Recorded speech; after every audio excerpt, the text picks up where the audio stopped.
یہ حدیث ہے، حضرت جبریل علیہ السلام نے نبی صلی اللہ علیہ وسلم کو واقعہ بیان کیا، حدیث قدسی کہہ لیجئے، کہ ایک جزیرہ تھا، چاروں طرف پانی ہے، اس جزیرے پر ایک شخص رہتا تھا اور وہ کوئی کام نہیں کرتا تھا سوائے اللہ کی عبادت کرنے کے، اور وہاں اللہ تعالیٰ نے اس کے لیے ایک میٹھے پانی کا چشمہ بھی جاری کر دیا تھا، اور اس کے لیے ایک درخت تھا انار کا، جس میں روزانہ ایک انار لگتا تھا جو اس کی غذا کے لیے کفایت کرتا تھا، یعنی اسے اپنی غذا کے لیے بھی کوئی مشقت نہیں کرنی پڑتی تھی، اور وہ ہر وقت اللہ کی عبادتی، نماز، کبھی قیام، کبھی وہ جو ہے سجدہ، کبھی رکوع، اسی میں وہ رہتا تھا۔ تو 500 سال اس نے اس طرح اللہ کی عبادت کی، یہ کوئی 10 سال کی بات، 500 سال عبادت کی۔ اس کے بعد اس کی موت کا وقت آیا، اس نے اللہ سے دعا کی کہ اللہ میری جو روح نکلے سجدے کی حالت میں نکلے، میں سجدے میں سر رکھوں وہیں میری روح نکلے، اور دوسری فرمائش یہ کی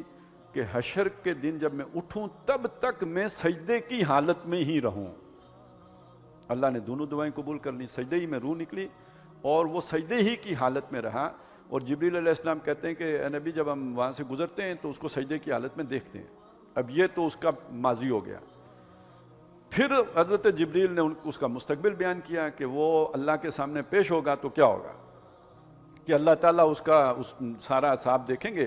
اور اس سے خوش ہو کے کہیں گے کہ جاؤ میرے فضل سے جنت میں چلے جاؤ۔ اس کے دل میں خیال آئے گا کہ یار میں نے تو اتنی ریاضت کی، اتنی محنت کی، اتنا عمل کیا، اللہ کے فضل سے جنت میں جاؤں۔ اچھا اللہ کے سامنے آپ بولیں یا دل میں سوچیں بات ایک ہی ہے، فرق تو کوئی نہیں پڑا، وہ اللہ تو سب جانتا ہے، علیم بذات الصدور ہے۔ تو اللہ نے اسے کہا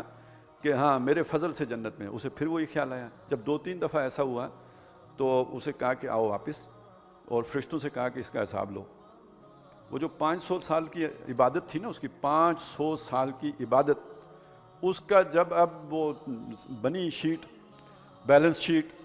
تو ایک آنکھیں نعمت اور ایک کوئی چیز اور تھی، ان 2 نعمتوں کے بدل پر وہ 500 سال کی ساری جو ہے نا وہ کاسٹ نکل آئی ان کی، یعنی وہ ساری 500 سال کی عبادت ان 2 نعمتوں کے بدلے میں ادا ہو گئی،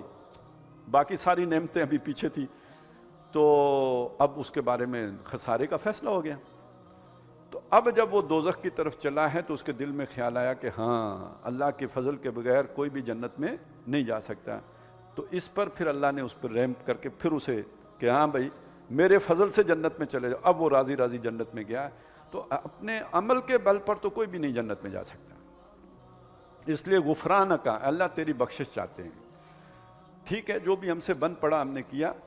اور کوتاہی بھی اگر کی تو بغاوت کے جذبے سے نہیں کی، نادانی میں ہو گئی، جہالت میں ہو گئی، غفلت میں ہو گئی، لیکن یہ کہ جان بوجھ کے اور شرارتاً اور تیرے باغی ہوتے ہوئے نہیں کی۔ تیری بخشش چاہتے ہیں، ربنا و الیک المصیر، اے ہمارے رب اور ہم نے تیری ہی طرف لوٹنا ہے، تیری ہی جناب میں حاضر ہونا ہے، تیرے ہی سامنے آ کے کھڑا ہونا ہے، تیری ہی رحمت کے ہم متمنی ہیں،